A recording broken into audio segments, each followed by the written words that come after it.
నమస్తే, welcome to our channel. నేను ప్రియాంకరం. Pinnelli brothers కోర్టులో లొంగిపోవడం మనకు తెలిసిందే. కోర్టు 14 రోజుల రిమాండ్ విధించడం కూడా అందరికీ తెలుసు. ఏ కేసులో? జంట హత్యల కేసులో. మరి జగన్మోహన్ రెడ్డి గారు ఒక పిలుపిచ్చారు. పిన్నెల్లి సోదరుల కోసం కొవ్వొత్తుల ర్యాలీలు చేపట్టండి, ఇంటింటికి తిరిగి పలు విధాలుగా వ్యతిరేకించండి అరెస్ట్ ని అని చెప్పేసి జగన్మోహన్ రెడ్డి గారు చెప్తున్నారు. ఎందుకు? వైఎస్ఆర్సీపీకి సంబంధించి ఎంతో మంది అరెస్ట్ అయినప్పుడు లేని ప్రేమ ఒక్క పిన్నెల్లి బ్రదర్స్ మీద ఎందుకు జగన్మోహన్ రెడ్డి గారు చూపిస్తున్నారు అనేది ఇప్పుడు ఒక పెద్ద క్వశ్చన్ మార్క్ ఉంది. దీని గురించి డిస్కస్ చేద్దాం. మనతో మాట్లాడడానికి ప్రముఖ పొలిటికల్ అనలిస్ట్ అంకమరావు గారు ఉన్నారు. ఆయన అడిగి తెలుసుకుందాం. నమస్కారం సార్. వైసీపీలో చాలా మంది అరెస్ట్ అయ్యారు. మిథున్ రెడ్డి దగ్గర నుండి అందరూ అరెస్ట్ అయినప్పుడు జగన్మోహన్ రెడ్డి గారు వెళ్ళి పరామర్శించారు. కొంతమందికి అది కూడా లేదు. కానీ ఇప్పుడు పిన్నెల్లి బ్రదర్స్ రిమాండ్ లో ఉంటే వాళ్ళ కోసం ర్యాలీలు చేపట్టండి, కొవ్వొత్తుల ర్యాలీ చేపట్టండి, ఈ విధంగా పిలుపునిస్తున్నారు జగన్మోహన్ రెడ్డి గారు. ఎందుకు సార్? వాళ్ళ మీద లేని ప్రేమ పిన్నెల్లి గారి మీద ఎందుకు అంత సడన్ గా వచ్చేసింది? అంటే వాళ్ళకి ఏమైనా లింక్స్ ఉన్నాయా? లేదంటే ఈయన ఎంక్వైరీలో ఏమైనా విషయాలు బయటపడితే జగన్మోహన్ రెడ్డి గారికి ఇబ్బంది అవుతుంది అని చెప్పేసి భయపడుతున్నారా ఏంటి అసలు?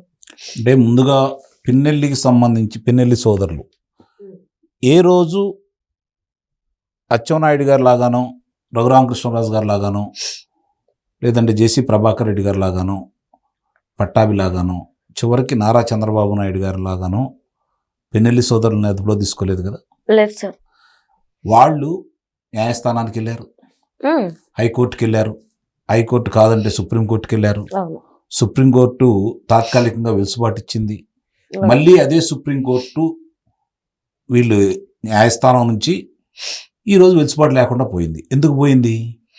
ఆధారాలు స్పష్టంగా ఉండి పోలీసులు సహకరిస్తున్న విధానం స్పష్టంగా న్యాయమూర్తికి అర్థమైన తర్వాత పదునుగా ఆయన మాట్లాడి, పరుషంగా మాట్లాడి ఏం జరుగుతుందో మాకు అర్థమవుతుంది అని చెప్పని విస్పష్టంగా ప్రకటించి వాళ్ళ బెయిల్ను రద్దు చేసి మీరు వెళ్ళి లొంగిపోమ్మంటే వాళ్ళు వచ్చి లొంగిపోయారు. గోడలు దూకెళ్ళి అదుపులో తీసుకోలేదు, అర్ధరాత్రి వెళ్ళి అదుపులో తీసుకోలేదు. ఇక్కడ మీరు గమనించాల్సింది ఏంటంటే వాళ్ళ అధికారంలో ఉండని రోజులు అది వాళ్ళ సామ్రాజ్యంగా వెళ్ళారు. అక్కడ నేను ఒక చిన్న విషయం చెప్తాను. నేను పలు సందర్భాల్లో మాచర్ల వెళ్ళడం కూడా జరిగింది. అంతకుముందు చాలాసార్లు వెళ్ళాను. 2019 నుంచి 2024 మధ్య ఒక 5 పర్యాయాలు వెళ్ళటం జరిగింది. ఆ వెళ్ళిన సందర్భం 5 కాదు, కొంచెం ఎక్కువగా వెళ్ళాను.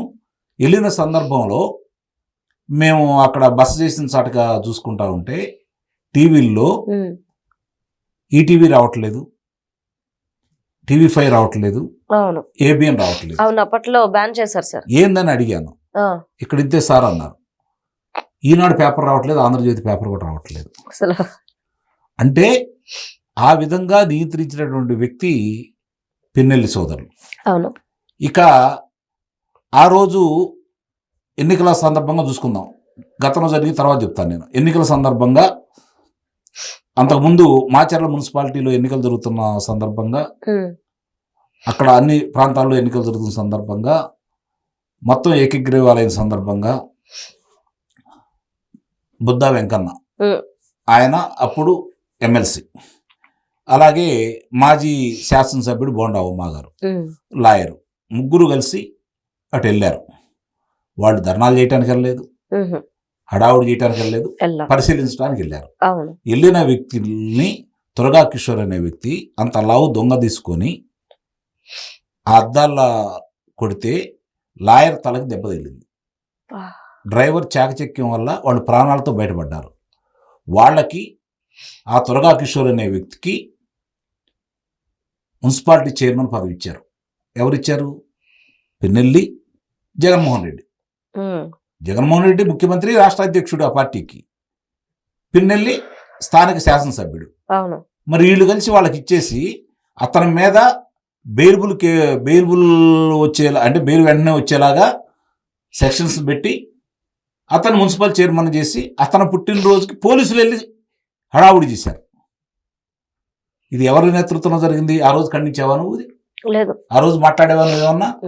తోట చంద్రయ్య గారిని నడి బజార్లో నిర్దాక్షిణ్యంగా గొంతు కోచి చంపినప్పుడు మాట్లాడేవా నువ్వు?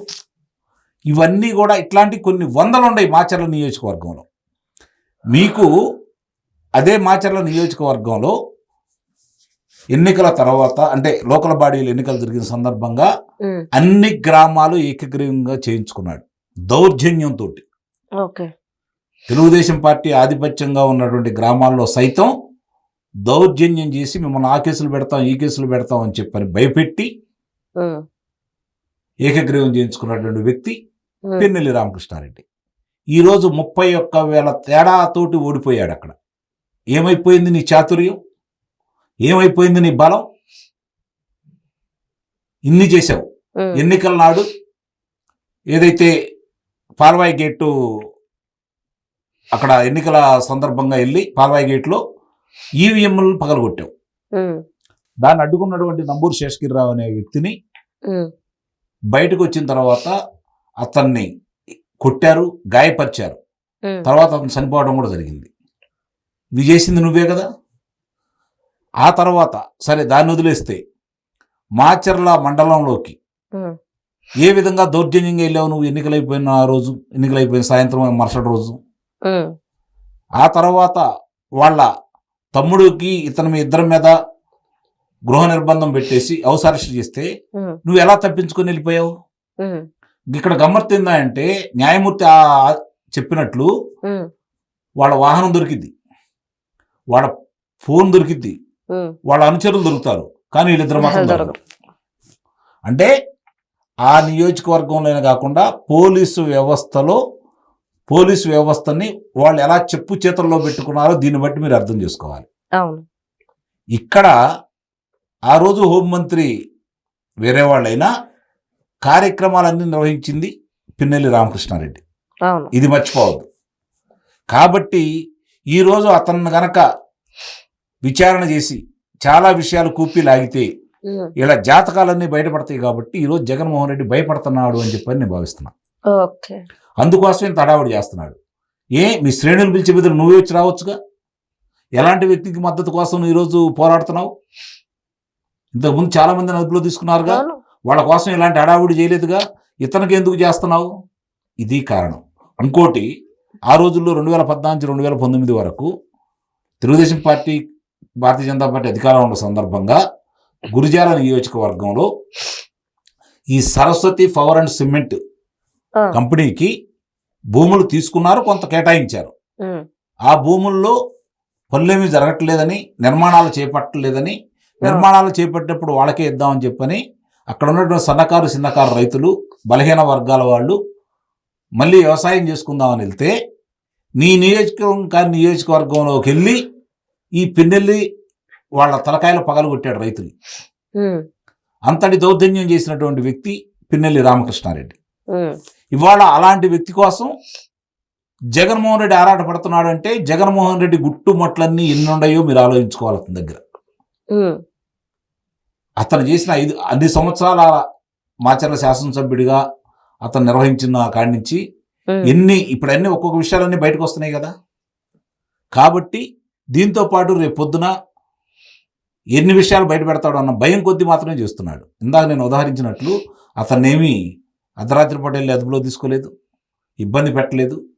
న్యాయస్థానం చెప్పితే లొంగిపోమంటే వచ్చి లొంగిపోయాడు. ఉమ్, అయినా సరే పోలీసులు అతను అదుపులో తీసుకోవాలి. ఇది గమనించుకోండి. ఇవన్నీ కూడా చూసిన తర్వాత, జరిగినవన్నీ ప్రపంచానికి తెలిసిన తర్వాత కూడా పిన్నెల్లి సోదరుల గురించి జగన్మోహన్ రెడ్డి ఇంత ఆరాటపడుతున్నాడంటే అతని మనస్తత్వం ఎలాంటిదో, ఎలాంటి వాళ్ళని ప్రోత్సహిస్తాడో దీన్ని బట్టి అర్థం చేసుకోవాలని చెప్పని అయితే ప్రజలను కోరుకుంటున్నాం. Right. Thank you so much sir.